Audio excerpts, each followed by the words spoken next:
네, 성경 정독반입니다. 욥기 우리 1장 오늘 13절부터 우리 한 절 한 절 성경 정독반이기 때문에 한 절 한 단어도 빠뜨리지 않고 그냥 차분히 우리가 읽어 나가는 것이 사실은 목적입니다. 그래서 자 13절부터 오늘은 읽어 나가겠습니다. 하루는 욥의 자녀들이 그 맏형의 집에서 맏아들의 집에서 음식을 먹으며 포도주를 마실 때에 오늘도 그 일상적인 정상적인 평범한 하루가 시작되고 있었습니다. 그런데 이 맏아들의 생일 파티가 아름다운 가족 축제가 벌어지고 있었습니다. 그랬을 때 14절에 사자가 욥에게로 와서 아뢰되 고하되 소는 밭을 갈고 나귀는 그 곁에서 풀을 먹는데, 여러분 소는 밭을 갈고 나귀는 풀을 먹는다, 이런 것은 아주 평화스러운 거죠. 가을날 추수하는 그런 분위기, 그 나귀가 짐을 나르다가 지금 쉬고 있는 거죠. 풀을 뜯어 먹는다는 얘기는. 소는 밭 갈고 자연스러운 평온한 그런 풍경을 느끼는 일상의 모습이었는데 사환이 찾아왔습니다. 15절 스바 사람이 갑자기, 스바는 아라비아 쪽에 있는 멀리 있는 땅의 지역의 사람이다. 갑자기 이르러 예상하지 못했다는 거죠. 예상하지 못한 일이 일어나게 되었는데 그건 거의 테러였다. 그것들을 빼앗고, 그것들이 뭡니까? 소, 그 다음에 나귀, 이런 것들을 다 빼앗고 그 소가 밭을 갈고 나귀가 풀을 먹는 그 곁에 있던 그 종을 다 죽여버렸다. 그래서 나만 홀로 피한 고로 주인께 알리러 아래로 왔습니다. 16절입니다. 그가 아직 말할 때는 무슨 말입니까? 말이 끝나기도 전에 욥이 다 첫 번째 보고를 듣기도 전에 갑자기 또 한 사람이 와서 이 재난이 연달아 일어나고 있습니다. 신기하게도 이상하게도 어려운 일들이 연거푸 일어날 때가 있습니다. 그 한 사람이 또 와서 무슨 재난에 대해서 얘기를 하느냐 하면, 하나님의 불이 하늘에서 내려와서, 하나님의 불이라고 하는 것은 하늘에서 내려오는 불이다. 그래서 고대에 하늘에서 내려온 불, 이 번개를 말합니다. 그냥 하나님의 불, 하늘에서 온 불, 이 번개가 치는 바람에 양과 종을 살라 버렸나이다. 여기는 종들이라는 것은 목동이겠죠. 목자, 양을 치는 목자들을 다 불살라 버렸다. 여러분, 이게 엄청난 소식이죠. 그런데 또 나만 홀로 피한 고로 주인께 구하러 왔나이다. 그랬어요. 나만 홀로 피했다는 것은 얼마나 시급하고 절박하고 아무도 살아남을 수 없는, 간신히 살아남은 그런 뜻이죠. 17절에 또 그 말이 끝나기도 전에 아직 말할 때에 또 한 사람이 와서 구하되, 갈대아 사람이 새 무리를 새 그룹으로 지어와서 갑자기 약대에게 달려들어 그것을 빼앗으며 낙타들을 다 뺏어가고 약탈했다는 것이죠. 그리고 칼로 종을 죽였나이다. 또 나만 홀로 피한 고로 주인께 구하러 왔나이다. 나만 홀로 피한 고로 주인께 구하러 왔나이다가 이 반복되고 있는 것이 얼마나 이 재난이 하나밖에 남지 않을 정도의, 간신히 한 사람만 목숨을 구할 정도의 그 멸절 상태, 완전히 다 쓸어버렸다, 이 얘기를 강조하기 위해서 이 같은 이 말이 반복되고 있죠. 그만큼 다 쓸어버렸다, 많이 남지 않았다, 완전한 재난이다, 완전한 죽음이다, 그 얘기를 하고 있습니다. 18절에 그가 아직 말할 때에 또 한 사람이 와서, 벌써 네 번째 사환이 와서 이렇게 말하고 있습니다. 주인의 자녀들이 그 맏형의 집에서 식물을 먹으며 포도주를 마시더니 여러분 이쯤 되면 욥이 이런 서론을 듣기 싫어했을 수도 있을 것 같습니다. 드디어 올 게 왔다. 드디어 우리 자녀들한테까지도 문제가 생기는 거구나. 다 소유물을 재산을 잃어버리고 또 한 사람이 이제 마지막으로 찾아올 때에는 아이들 문제밖에 없는 거거든요. 본론을 말해라. 서론을 짧게 해라. 그렇게 말하고 싶은 심정이었을 것입니다.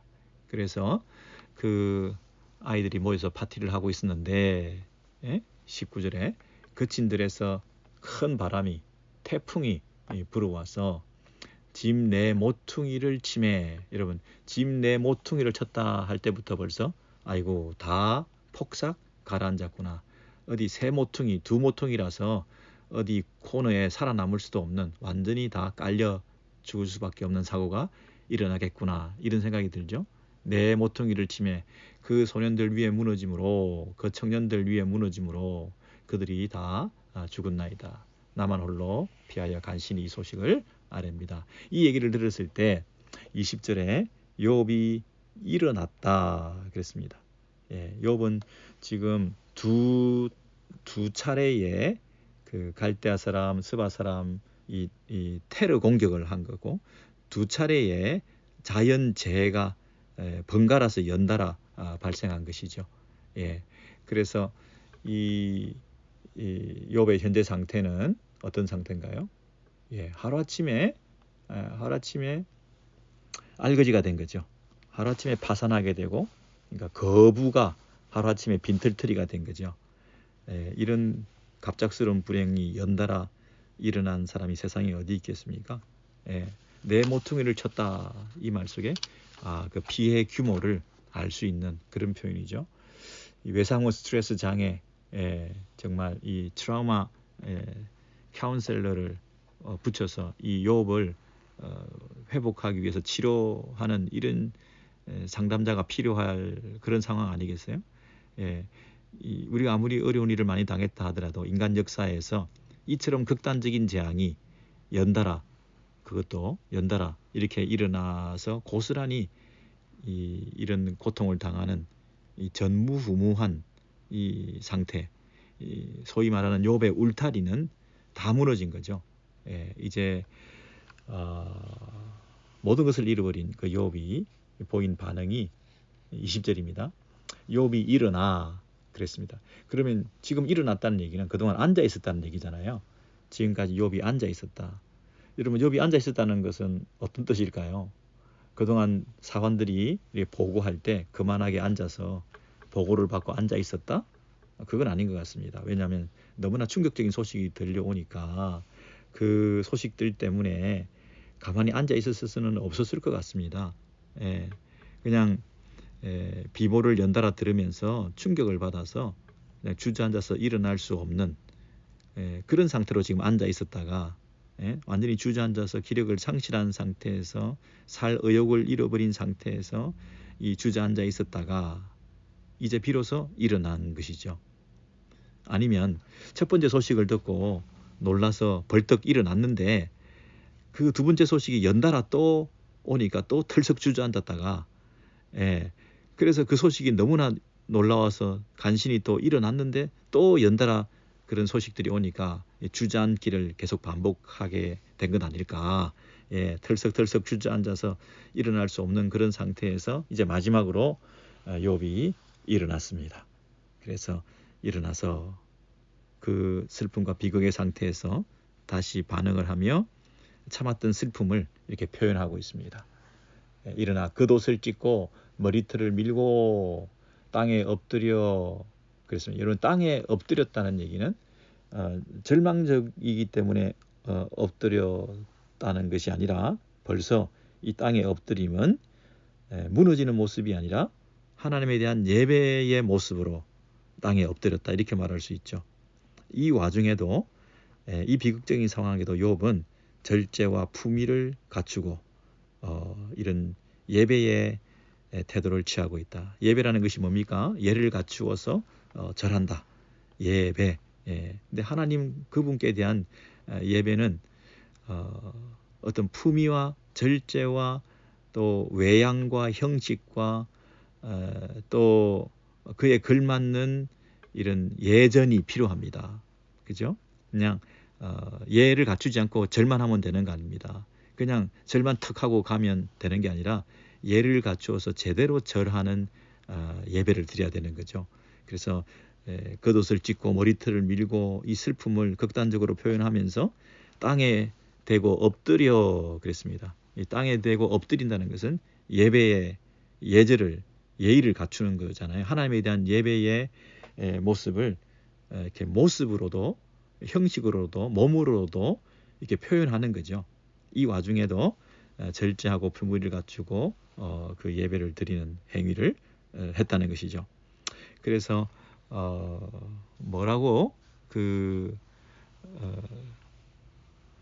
예배를 드리고 말을 하느냐 하면 21절입니다. 이르되 그래서 말을 했어요. 21절에 내가 모태에서 알몸으로 나왔사온즉 또한 알몸이 그리로 돌아가올지라. 여기서 욥이 뭐라고 말했다고요? 내가 적신에서 나와서 내가 적신으로 돌아간다 라고 했다는 거죠. 그러면서 주신이도 여호와시요 거두신이도 여호와시라. 그래서 이 찬송의 예배를 그리고 드렸는데 이것은 모든 일에 욥이 범죄하지 않은 것이다. 22절에 여러분 이 모든 일에가 뭡니까? 지금까지 당한 모든 그 재앙과 비극적인 일들에도 불구하고 그 말이죠. 이 모든 일에 1년에 일어난 이 모든 상황들 속에서도 욥이 무너지지 아니하고 오히려 하나님 앞에 예배드렸다. 근데 뭐라고 말했냐? 이 말이 중요하죠. 일어나서 예배하고 엎드린 것뿐이 아니라 고백을 한 거죠. 말을 한 거죠. 이르되 내가 모태에서 알몸으로 나왔사오니 알몸으로 그리로 돌아갈지다. 주신 분도 하나님이시고 거두신 분도 하나님이시다. 지금 내가 하나님 앞에 이러고 있을 때가 아니다. 엎드려 예배를 드린다. 이렇게 말했습니다. 여러분 여기서 우리가 알 수 있는 건 뭐냐면 말이 중요하다는 것이고요. 입술로 범죄하지 않으려고 부단히도 우리가 애를 써야 된다. 애를 써야 된다. 그러면 자칫 잘못하면 입 밖에 툭툭 범죄하는 말들이 원망하는 말들이 나올 수가 있다. 이런 면에서 말로 범죄하지 않는 것 참 중요하다. 이렇게 말을 할 수가 있고요. 그리고 어떤 그 어려운 상황에 최악의 일들을 겪을 때에 그것을 우리가 어떻게 받아들이냐, 그것에 대한 어떤 교훈이죠. 지금이 예배할 때다. 그 말은 내게 일어난 이 일들이 가장 비극적인 상황이지만 이것이 하나님의 때다. 내게는 재앙의 때고 슬픔의 때고 누운 자리에서 슬픔 가운데 일어날 수 없을 정도로 번민하는 침상에서 계속 세월을 보내야 되는 아침에 눈을 떠도 하루해가 시작될 수가 없는 그런 어떤 슬픔에 잠겨 있는 때, 일어날 수 없는 때, 이걸 일어날 수 없는 때라는 거죠. 내 현재 상황으로는. 그러나 욥은 일어나서 예배할 때, 여러분 이 참 욥의 교훈은 놀랍습니다. 우리는 이게 설마 하나님께서 하신 일이라는 그 주권을 인정하지만 그래도 아직 그 하나님의 때에 대해서는 우리가 둔감하기 쉽고 그것을 인정하기는 참 어렵습니다. 이게 하나님께서 하신 일이다 하는 것은 그 뜻은 받아들일지라도 그것이 지금 내가 바로 그때가 임했다. 나는 이제 그것을 받아들이고 내가 예배할 때라고 이렇게 변화되기가 어렵습니다. 일어나서 이제 예배할 때다. 이 비극 상황 속에서 바로 오늘이 그 비극적인 일이 일어난 그 일이 바로 하나님을 예배할 근거가 된다. 이렇게 참 말을 할 수가 있을까요? 우리는 여전히 누워 있을 때고 이해는 하지만 하나님 뜻이라고 받아들일 수는 있지만 내가 아직 예배할 때는 아니다. 내가 아직 일어날 때는 아니다. 이렇게 우리가 생각하면서 주저앉아 있을 때 때가 많습니다. 들어 누워 있을 때가 많습니다. 우리가 잠들어서 깨어나고 싶지 않을 때가 많이 있습니다. 세상에 빠져서 조금 더 시간을 보내다가 내게 시간이 필요할 때라고 생각하고 예배를 유보할 때가 있습니다. 그런데 오늘 보니까 욥은 예배할 때다, 일어났다, 머리털을 밀고 겉옷을 찢고 땅에 엎드려 예배하면서 뭐라고 했다고요? 말로서 고백했습니다. 거두신 이도 하나님이시고 주신 이도 하나님이시다. 여러분, 이 전도서 5장에도 보면 15절에 그가 모태에서 벌거벗고 나왔은즉 그가 나온 대로 돌아가고 수고하여 얻은 것을 아무것도 자기 손에 가지고 가지 못하리니 그랬잖아요. 아무것도 수고한 대로 자기 손에 그것을 가지고 갈 자가 없다. 벌거벗고 나왔는데 그대로 간다. 수의에는 호주머니가 없다. 그런 말처럼 우리는 거저 왔다가 거저 가는 인생이다. 이런 얘기를 고대의 사람들이 많이 그렇게 신앙적으로 고백을 했던 것 같아요. 그러니까 욥이 뭐 처음 한 말이라기보다는 이런 신앙의 어떤 고백적인 이런 문장들이 많이 있는 것을 욥도 그대로 받아들이면서 하나님께 그렇게 고백을 하게 된 거죠. 제가 질문 드리겠습니다. 만약에 여러분이 어떤 일이 생겼다. 어떤 무언가를 사랑하는 사람을 잃어버리고 여러분이 좋아했던 것을 빼앗기고 참 귀한 것을 상실했다. 내게 그것이 뺏겨졌다. 내 옆에 없어졌다. 이런 무서운 상실을 경험할 때 욥을 향해서 사탄은 어떻게 예상했습니까? 우리가 모든 것을 잃어버리는 무서운 상실감에 빠졌을 때 욥은 하나님에 대해서 욕할 거다. 이렇게 예상을 했죠. 근데 욥은 그 예상을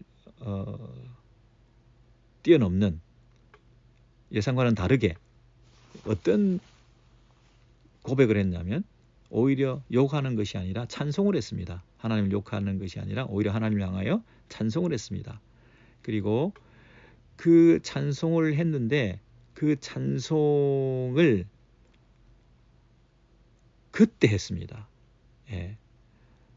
그때가 언제인지 모르지만 이제 그것을 가져가신 때 주신 분도 하나님이시고 취하신 분도 하나님이시라고 하는 그 고백이 있을 때 그분이 가져가셨을 때 그것이 찬송의 이유가 된다는 것이죠. 그리고 내게서 이걸 왜 뺏어가셨냐? 너무 빠르다. 너무 이르다. 왜 이것을 이렇게 빨리 데려가셨냐? 빨리 내 손에서 앗아가셨냐? 내 생각하고는 다른 때라고 할지 모르지만 그러나 그것을 뺏긴 앗아간 상실된 그 상태 주신 분이 그것을 가져가신 그분이 하신 일이라고 하는 것을 받아들일 때 그때는 그분의 때죠.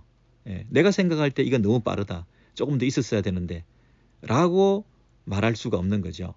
그러니까 그때가 언제인지 모르지만 지금이 바로 그때라고 하는 믿음을 가지고 하나님의 뜻을 인정하는 태도. 그래서 지금이 내가 일어나서 찬양할 때라는 거죠.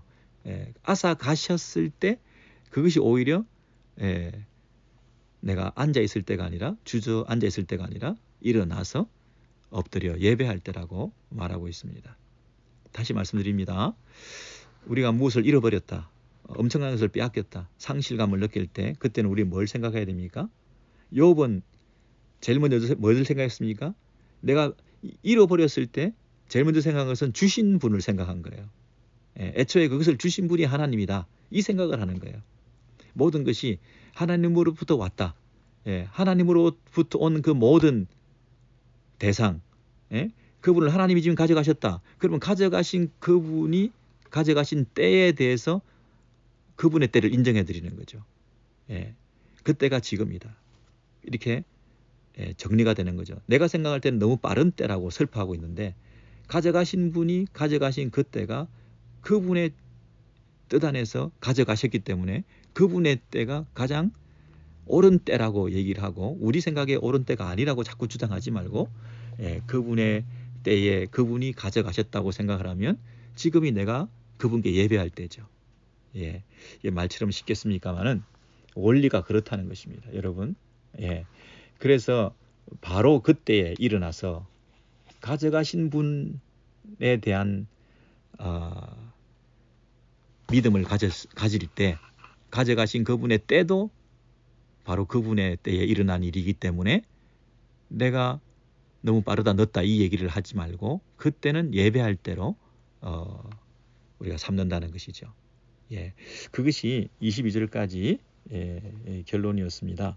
이제 이것으로 다 끝났으면 참 이 욥의 귀한 신앙을 우리가 확인할 수 있게 되었죠. 모든 소유를 다 빼앗겼는데도 범죄하지 않고 하나님을 향해서 그때 예배했다고 하는 것으로 1장이 끝나고 욥기가 끝났으면 참 좋을 뻔도 했습니다. 근데 이게 다가 아니다는 거죠. 이게 다가 아니다. 이렇게 욥이 참 위대한 신앙인이었다, 대단한 믿음이었다, 이것만 해도 우리로서 감당하기 어려운데 이제 2장으로 넘어가 보시겠습니다. 2장으로 넘어가시면 또 하루가 시작되는데요. 또 하루는 이제 장면이 다시 하늘로 바뀝니다. 또 하루는 그 하늘의 천상회의에 하나님의 아들들이 와서 여호와 앞에 서고 사단도 그들 가운데 와서 하나님 앞에 서니 그랬습니다. 이 선다는 얘기는 충분한 그 멤버십의 자격을 가지고 그곳에서 자기네 발언권과 주장을 하고 있는 그런 입장에 있다고 말씀드렸죠. 그렇게 섰는데 여호와께서 사단에게 이렇게 말했습니다. 네가 어디서 왔느냐? 사단이 여호와께 대답하여 이르되 땅을 두루 돌아 여기저기 다녀왔나이다. 여호와께서 사단에게 이르시되 네가 내 종 욥을 주의하여 보았느냐? 그와 같이 온전하고 정직하여 하나님을 경외하고 악에서 떠난 자가 세상에 없느니라. 네가 나를 충동하여 까닭없이 네가 나를 격동하여 까닭없이 그를 치게 하였어도 그가 오히려 자기의 순전을 굳게 지켰느니라. 그가 여전히 그럼에도 불구하고 이유도 없는 고난을 당하면서도 하나님 앞에 대한 신앙을 온전히 지켰다, 굳게 지켰다 이렇게 얘기를 했습니다. 자, 여러분 여기서 3절까지 이제 그 앞에 첫 번째 있었던 그 천상회의에 이어 그 땅에 내려가서 욥에게 행했던 그 사단의 일들의 결과를 보고받고 이러이러함으로 그들이 욥이 순전하고 배반하지 않았다고 하는 것으로 끝이 났으면 이제 훌륭한 결말이죠. 그것만 해도 훌륭한 결말인데 이 욥기가 위대한 것은 뭐냐면 그 다음에 또 진전되는 예의가 있다는 것입니다. 2장 4절에 보시면 사단이 여호와께 대답하여 가로되 가죽으로 가죽을 바꾸오니 요금 해석이 좀 필요한데요. 사람이 그 모든 소유물로 자기의 생명을 바꾸올지라. 이게 무슨 말입니까, 여러분? 가죽으로 가죽을 바꾸오니 지금 3절까지는 욥이 믿음을 지켰는데 그 믿음을 지킨 것을 어떻게 평가하느냐 하면 소유를 뺏긴 것 가지고는 믿음을 지킬 수가 있습니다. 그 얘기입니다. 욥이 여러 가지 소유물 특히 자녀를 포함한 그 모든 자기 외의 다른 소유를 다 앗아간다 하더라도 가죽으로 가죽을 바꾸오니 이 말은 대체시킬 수 있다는 얘기죠. 소유를 잃어버린다 하더라도 또 다른 소유로 대체할 수 있는, 그래서 가장 근본적인 그의 진심을 알게 되기 위해서는 그런 가죽과 같은 껍데기가 아니라 그의 장식물이나 그의 소유물이나 그의 주변의 어떤 재산이나 이런 것들이 아니라 그 사람의 본체를 건드려서 그 사람의 존재론적인 시험을 해야 그의 진심을 알 수가 있다. 그의 신앙의 그 본질을 알 수 있다. 지금 욥은 순전하고 또 믿음을 지켰다고 끝까지 예배했다고 하나님께서 자랑하시는데 내가 보기에는 소유들을 쳤기 때문에 그나마 지키고 있는 거지 믿음을. 그의 존재를 치면 그가 어떻게 변할지 모른다. 이렇게 또 이 극악한 이 말을 하고 있는 거예요. 물러서지 않고 사탄이 끝까지 하나님과 하나님의 백성 사이를 이간질하고 또 하나님에 대한 신앙을 허물어뜨리기 위해서 최악의 경우까지 시험과 유혹의 이 압력을 높이고 있는 거예요.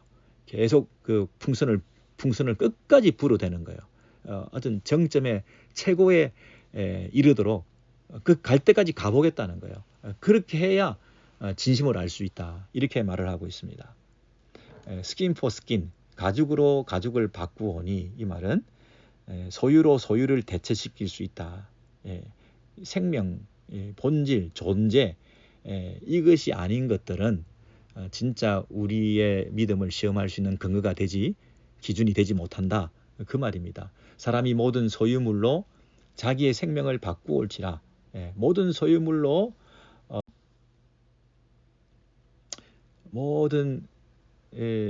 생명을 바꾼다. 생명 하나 지키려고 모든 소유를 다 잃어버려도 괜찮다고 생각한다. 그 말이죠. 사람이란 어떤 존재냐? 자기 생명을 지키는 일이라고 한다면 자기가 가진 모든 소유를 다 버릴 수도 있다. 이런 얘기입니다. 우리가 목숨만 살려주십시오. 내가 다 주겠습니다. 그게 인간이라는 거예요. 목숨만 살려주십시오. 뭐 자녀도 아내도 뭐 배우자도 내 목숨만 살려준다고 하면 내 재산도 다 가져가도 좋습니다. 생각을 해보십시오, 여러분. 목숨 뺏기고 나면 소유가 무슨 소용이 있습니까? 억만장자인들 무슨 소유가 있습니까? 내가 살아야 그것들이 의미가 있는 것이지. 그러니까 최악의 경우에는 인간이 모든 것을 다 잃어버려도 생명 하나 지키는 일이면 모든 것을 다 버릴 수도 있다고 얘기하는 게 인간이다. 그렇게 말을 하는 것이죠. 그러니까 신앙적으로 뒤집어 얘기하면 사람이란 믿음이 있다고 한들 자기 목숨 하나 건지기 위해서 믿음을 배신할 수 있습니다. 제 목숨 하나 건지기 위해서 내놓지 못할 것이 없는 게 인간입니다. 신앙도 버립니다. 그 얘기죠. 결국 사람이란 자기 몸뚱아리 하나 살아남게 하려고 그 외에 자기 몸뚱아리 외에 다른 어떤 것들은 크게 문제될 것이 없다고 생각하는 자들입니다. 하나님에 대한 신앙도 버리고 말 것입니다. 그게 가죽으로 가죽을 대신한다. 그렇게 그 당시 속담이나 격언 같은 것들을 인용해서 욥도 똑같을 것입니다. 그렇게 얘기를 하는 거죠. 그러니까 그 가죽의 반대말은 뭐겠습니까? 껍데기, 스킨. 그 사람의 가죽의 반대말은 그 몸 안에 있는 뼈와 살이죠. 5절에 보시면 이제 주의 손을 펴서 그의 뼈와 살을 치소서. 가죽만 치지 말고 변죽만 울리지 말고 대체 가능한 것들로 자꾸만 이렇게 소유를 빼앗아가지 말고 진짜 그의 본체, 존재를 건드리십시오. 그의 몸을 건드리십시오. 그의 생명을 건드리십시오. 그의 뼈와 살을 치소서. 그리하시면 틀림없이 정녕 그가 주를 욕하리이다. 주를 향하여 욕하지 않겠나이까. 이렇게 말을 한다는 거죠. 이 사단의 그 의도를 아시겠죠? 여러분, 소유냐 존재냐 이런 말이 있죠. To have or to be. 가지고 있는 것을 중요하게 생각할 것이냐, 네 존재를 소중하게 생각할 것이냐, 우리의 정체성을 무엇으로 확인하냐. 우리가 추구하는 행복은 우리가 행복하다, 내가 존재 의미가 있다, 내가 살아있다 하는 그 느낌을 가질 때는 많은 것을 소유하면, 남보다 더 많은 것을 내가 가지고 귀한 것을 가지고 있으면 내가 나는 행복하다, 나는 나답다, 이렇게 생각하시냐, 아니면 소유보다는 내 안에 내면의 가치, 내 존재론적인 의미, 소비자로서가 아니라 생산자로서, 소유하는 것을 소유를 많이 가지는 것으로서가 아니라 내 안에 그 내면의 고상한 것들을 드러낼 수 있는 생산자로서 내 존재론적인 의미를 드러내는, 내면의 깊은 것들을 가치 있게 생각하는 그런 삶을 살아가는 것이 더 중요하냐, 그 얘기를 하는 거죠.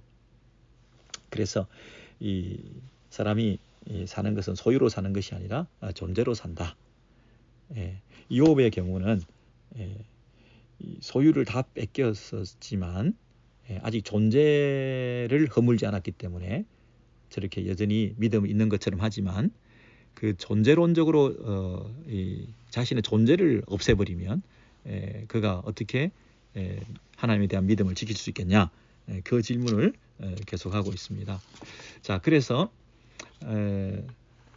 2장 5절 이하에 보시면, 6절 이하에 보시면 여호와께서 사단에게 이르시되 내가 그를 네 손에 붙이노라. 오직 그의 생명은 해하지 말지니라. 그의 생명은 해하지 말지니라. 그러니까 그 뼈와 살을 치소서, 그 부분이죠. 뼈와 살을 치소서. 그냥 소유물을 건드리지 말고 그의 몸뚱아리를 건드리고 그의 존재를 건드리고 그렇게 공격을 하라는 거죠. 그랬을 때 이 사단이 7절에 물러나서, 하나님 앞에서 물러나서 욥을 치기로 하고 바닥에서 정수리까지, 그러니까 뭐 몸에 안 아픈 곳이 없을 정도로 악창이 나고 종기가 나서 욥이 제 가운데 앉아서 기와 자국을 가져다가 몸을 긁고 있는 이런 상태에 있다는 것입니다. 여러분, 여기서 우리가 하나 느끼는 것은 뭐냐면 하나님께서 왜 더 허락하셨을까? 그 첫 번째 그 천상에 의해서 그런 그 욥의 그런 최악의 고난을 연달아 이렇게 재난을 당하고 자연재해를 당하고 그리고 테러를 당하고 습격을 당하고 재산을 잃고 소유를 잃고 모든 것을 잃고 자녀들까지 다 잃어버리게 되는 이런 상황이 닥쳤을 때 봐라, 그럼에도 불구하고 여호와 하나님에 대한 믿음이 욥은 순전하지 않았냐, 사단아 네가 주장하던 거 틀렸지? 라고 하시면서 거기서 게임을 끝내셨어야 되거든요. 게임을 끝내셔야 되거든요. 게임을 끝냈다고 한들 누가 뭐라 그러겠습니까? 근데 사단이 아니다, 존재를 건드려보자 라고 했을 때 하나님께서 왜 그래 건드려도 좋다 이렇게까지 허락하셨을까요? 하나님께서 그냥 무슨 소리야, 나하고 계약 위반이다, 네가 처음에 애초에 소유를 건드려서 시험해보기로 한 것으로 네 시험은 충분하다, 더 이상 어떻게 더 시험을 하냐, 그렇게 네 번의 그런 재앙을 통해서 이 정도 신앙 고백을 끝까지 순전하게 했다고 한다면 인정해야지. 어떻게 더 욥을 건드려서 넘어뜨리려고 하냐. 나는 그런 게임 하지 않는다. 나는 내 백성을 더 고생시킬 수가 없다. 나는 살아난 내 욥이 그 몸에까지 네가 손을 대는 것에 대해서는 나는 받아들일 수 없다. 계약 위반이다. 나하고 약속해놓고 물고 늘어지는 그 사탄, 너는 진짜 나쁜 놈이구나. 물러가라. 이렇게 해서 떠나보낼 수 있어야 이게 하나님의 우리를 향한 사랑이고 책임지시는 태도가 아닐까요? 여기 무책임하게 이렇게까지 우리를 괴롭혀 놓고 더 큰 고통을 지금 보낸다고 하는 것을 허락한다고 하면 하나님이 좀 너무하시잖아요. 이제 시험은 끝났다. 욥은 통과했다. 이 정도면 충분하다. 더 뭘 바래? 하고 사단에게 안 돼. 우리 욥을 지켜야 돼. 라고 해주셔야 이게 사랑의 하나님이고 정말 그 백성들이 믿을 만한 하나님이잖아요. 결정적인 순간에 이렇게까지 몸에까지 손을 대게끔 만드시면 하나님이 좀 장난하시는 건가요? 너무 우리를 우롱하시는 건가요? 너무 하시잖아요. 예배 받으셨잖아요. 그 최악의 경우에도 적신으로 와서 적신으로 돌아간다. 지금이 하나님을 예배할 때다.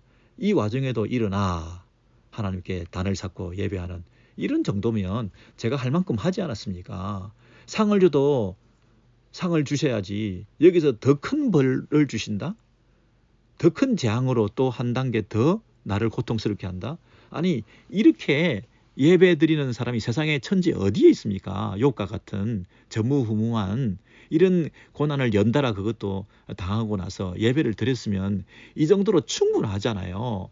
이 정도로 충분하죠. 이 정도로 왜 또 상은커녕 또 벌을 주시고 이렇게 재앙을 더해주시고 더 고난을 겪게 하십니까? 이런 하나님 진짜 이상하시잖아요. 우리 그런 생각하지 않나요? 저와 여러분이 어떤 어려운 일을 당했을 때 이 정도면 족하나이다. 더 이상은 못하겠습니다. 네? 더 이상 뭘 더 나에게 요구하십니까? 어디까지 나를 이렇게 내몰아 치십니까? 여기까지 왔으면 제가 바닥 쳤습니다. 아니 바닥 쳤는데 왜 지하까지 끌고 내려가십니까? 지하까지 1층, 2층까지 왜 했으면 됐는데 3층, 4층까지 왜 끌고 내려가십니까? 정말 너무하십니다. 예? 하나님께서 이렇게까지 하실 이유가 뭐가 있습니까? 제가 그 바닥을 치면서도 예배드리고 11조 드리고 바닥을 치면서도 그 가운데서도 최악의 경우에도 믿음 저버리지 않고 이 직분 감당하고 이 사명 감당하고 여기까지 왔는데 또 지하로 내몰아 가시면 저는 더 이상은 안 됩니다. 여러분 그러지 않았겠어요? 이 욥이 이 자기 몸에 온몸에 정수리에서 발바닥까지 이렇게 악창이 나는 이런 고통을 허락하시기에 한 그 하나님의 뜻은 뭘까요? 하나님 왜 이렇게까지 우리를 괴롭히시는 걸까요? 그것은 사단이 그런 제안을 했기 때문입니다. 사단이 끝까지 최악의 순간까지 우리를 내몰아서 이 상황의 최악의 상황에서도 욥이 믿음을 지킬 수 있느냐. 그래서 그 욥이 믿음을 지킬 수 없다고 해야 자기가 옳았다는 것을 증명하는 거잖아요. 사단이. 그 봐라. 사단은 내가 이겼다. 라고 할 여지를 남겨두는 거잖아요. 만약에 하나님께서 지금 이 순간에 그만해라 그랬으면 사탄이 뭐라고 비아냥거리고 다니겠습니까? 욥을 마지막까지 건드리지 않았기 때문에 욥이 믿음을 그 정도의 선에서 지킨 것이지 만약에 더 심하게 갈 때까지 갔다면 욥은 하나님을 배신했을 거야. 욥은 하나님을 섬기지 못하고 마지막에 하나님 욕했을 거야. 하나님이 그게 두려워서 나를 더 이상 건드리지 못하게 욥을 건드리지 못하게 한 거야. 하나님도 두려워하는 게 있구만. 하나님도 사실 못 믿어하는 부분이 있어. 그러니까 욥에 대한 철저한 그 신앙으로 드러내야 될 하나님의 영광이라고 하는 부분이 폄훼되고 훼손되고 결핍된 영광으로 남아있게 될 뻔했잖아요. 그리고 그것이 사단이 세상 사람들한테 조롱하는 신앙을 조롱하는 하나님에 대해서 해코지할 수 있는 하나님의 영광을 가리는 한 부분이 될 수 있었잖아요. 하나님은 그 영광의 작은 그림자도 남아있게 하실 수 없는 영광에 거하시는 영원히 영광에 거하시는 하나님의 영광스러움에 드러나는 데 있어서 조금 더 양보가 없었어야 되는 분이잖아요. 여러분 인간은 자기 영광을 구하면 그건 추한 것이죠. 인간은 자기가 영광스럽지도 못하고 보잘것없는 존재에 불과함에도 그 주제에 자기 영광을 구하면 그것이 얼마나 사람들 보기에 추해 보입니까? 자기 영광을 추구하는 인간만큼 추해 보이는 사람들이 없죠. 인간이 뭐라고 자기 영광을 구합니까? 그래서 우리는 영광이라는 말도 함부로 쓰지 말자. 만나서 반갑습니다 정도면 됐지 만나 뵈서 영광입니다. 사람을 높여주는 그런 말을 쓰지 말자. 사람이 영광스러운 건 전혀 없다. 하나님만 영광을 받으셔야 된다. 그래서 우리가 우리 영광을 인간이 인간의 영광을 구하는 것은 추하지만 하나님이 하나님 자신의 영광을 구하는 것은 당연한 것이죠. 그것은 추한 게 아니죠. 오히려 가장 더 영광스럽게 만들어 드려야 되는 것이죠. 그 어떤 여지도 남겨놓지 않고 하나님만이 영광을 얻으시게 해야 되는 것이 하나님의 목적이죠. 우리가 그게 동의해야죠. 사단의 그 공격에 대해서 제3, 제4 마지막까지 또 한 번의 그 공격, 존재론적인 공격, 소유론적인 공격이 아니라 존재론적인 공격으로 밀고 들어올 때 그 공격조차도 우리가 허락을 함으로써 오히려 나는 망가진다 할지라도 그 가운데서 하나님의 영광이 드러나는 일이라면 나는 기꺼이 망가지겠다고 하는 차원에서 이 시험을 허락받고 허락해야 되고 우리도 그 시험을 기꺼이 감당해야 되는 거죠. 왜? 하나님의 영광을 위해서. 그렇다는 거예요. 여러분 이해되시나요? 왜 또 이런 일을 허락하셨을까? 너무하다가 아니라 하나님께서 이 일을 허락하심을 통해서 당신의 영광을 더 온전히 드러내시려고 했다 하는 면에서 우리는 오히려 하나님께 감사한 거죠. 제가 예를 들어 보겠습니다. 어떤 사람이 뭐 저라고 하십시다. 백 목사가 노벨 물리학상을 만약에 받았다. 그러면 사람들이 받을 사람이 받았다고 생각하겠습니까? 누군가 노벨 물리학상을 저한테 줬다 그러면 그 준 사람도 욕을 먹을 것이고 그것을 받았다고 하는 나도 믿을 수 없다고, 받을 수 없는 사람이 받았다고 할 것이겠죠. 제가 어떻게 노벨 물리학상을 받겠습니까? 그게 나한테 영광스러운 게 아니죠. 그런데 노벨 물리학상을 받아야 될 만한 사람인데 이 세상 천지에 그 정도 이 논문 인용 횟수라든지 또는 그 연구 실적이라든지 모든 면에서 탁월한 이 상을 받을 만한 한 분, 이 세상에 지금 현재로서는 가장 노벨 물리학상에 근접해 있는 그 최고의 학자가 한 분이 계셨는데, 받고도 남음이 있는 분이 계셨는데 그분이 받지를 못했어요. 왜냐하면 어떤 검증 과정에서 문제가 생겼어요. 아니면 뭐 뇌물을 주는 다른 사람이 받았거나 아니면 다른 나라의 힘이 센 나라의 로비를 통해서 했거나 뺏기게 되었다고 한다면 받아야 될 분이 그 한 분, 그분이 받아야 될 분의 그 영광이 훼손되고 그 검증의 과정, 그 심사의 과정이 투명하지 못한 것에 대해서 욕을 먹어야 되죠. 그래서 충분한 검증을 하지 않고, 뒤집어 제가 말씀드릴게요.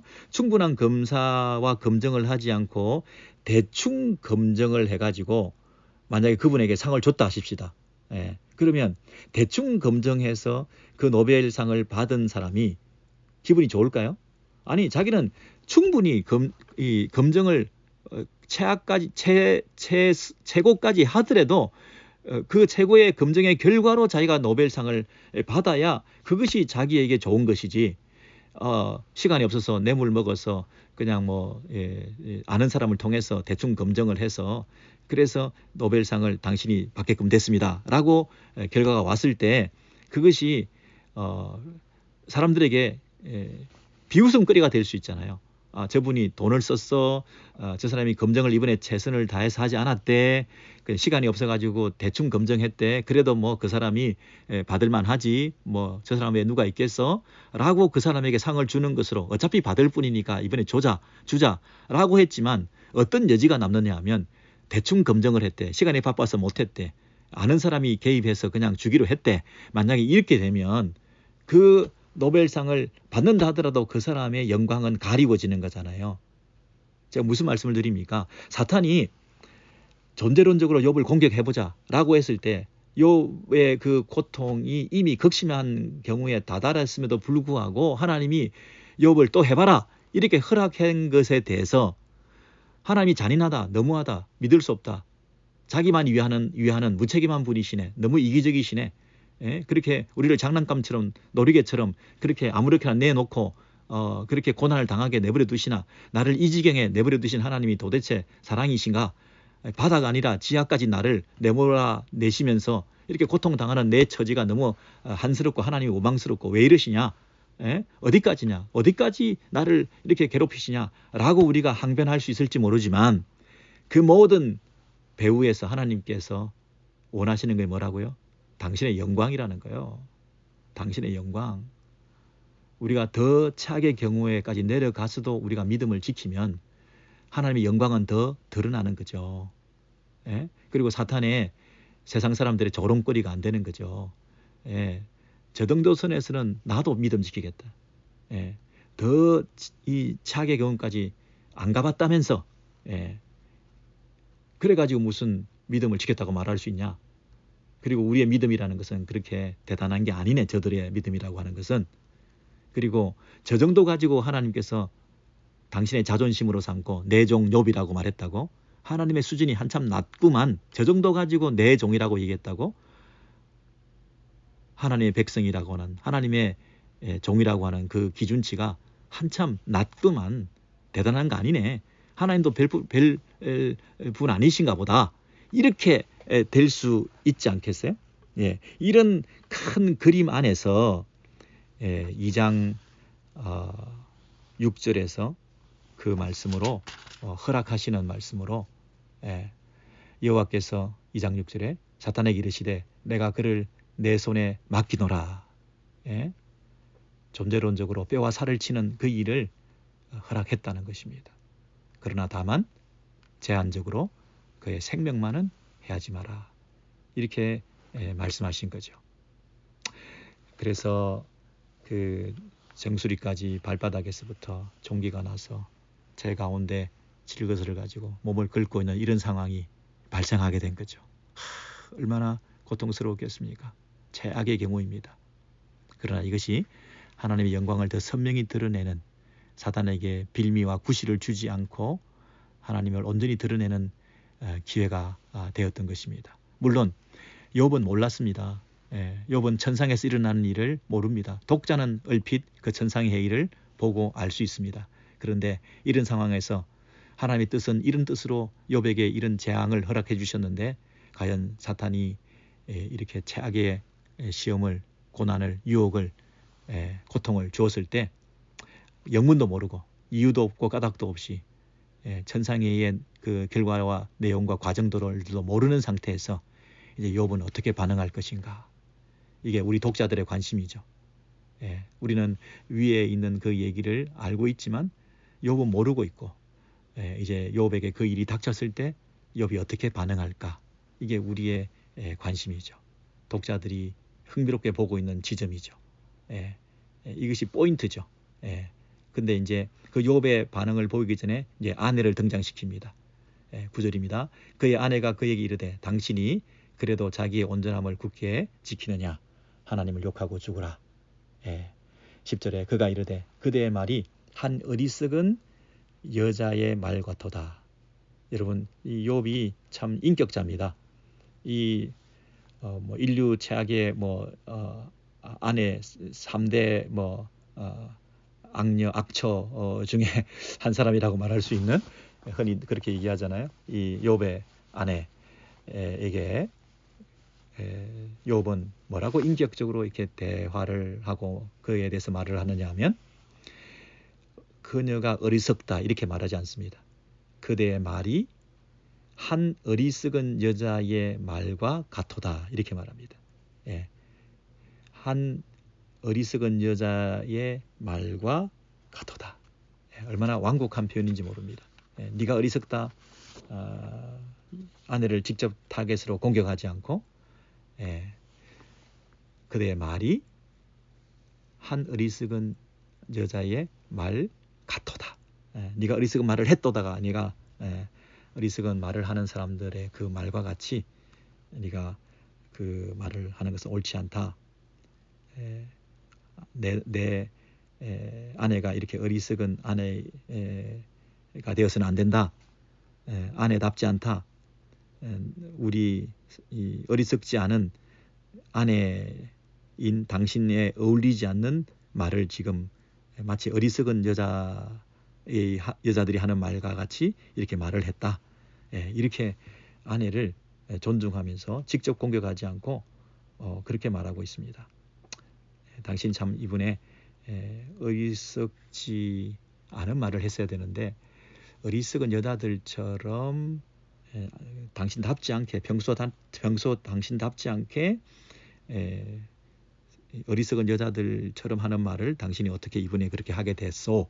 이렇게 묻는 거예요. 그러면서 그 10절에 그 인칭 대명사 중에 우리라는 말을 씁니다. 그가 이르되 그대의 말이 한 어리석은 여자의 말 같도다. 우리가 하나님께 복을 받았은즉 화도 받지 아니하겠느냐 하고 이 모든 일에 욥이 범죄하지 않았다 입술로 이렇게 얘기했죠. 여기서 우리가 했다는 말은 누굽니까? 욥과 욥의 아내죠. 이렇게 실망스러운 모습을 보이면 그 우리에서 제외시킬 법도 한데요. 그죠? 끝까지 한 몸으로서 이런 복을 함께 받았으니 또 함께 이런 화도 받지 않겠냐. 하나님의 주권에 대해서 우리가 인정하자라고 설득하는 거죠. 우리가라는 말은 그녀를 버린 게 아니라 우리가 함께 이 화도 입지 않겠냐. 이 일을 감내하자. 감내하자. 우리에게 일어난 일이다. 당신도 이 신앙을 회복해라. 이렇게 설득하고 있는 거죠. 예.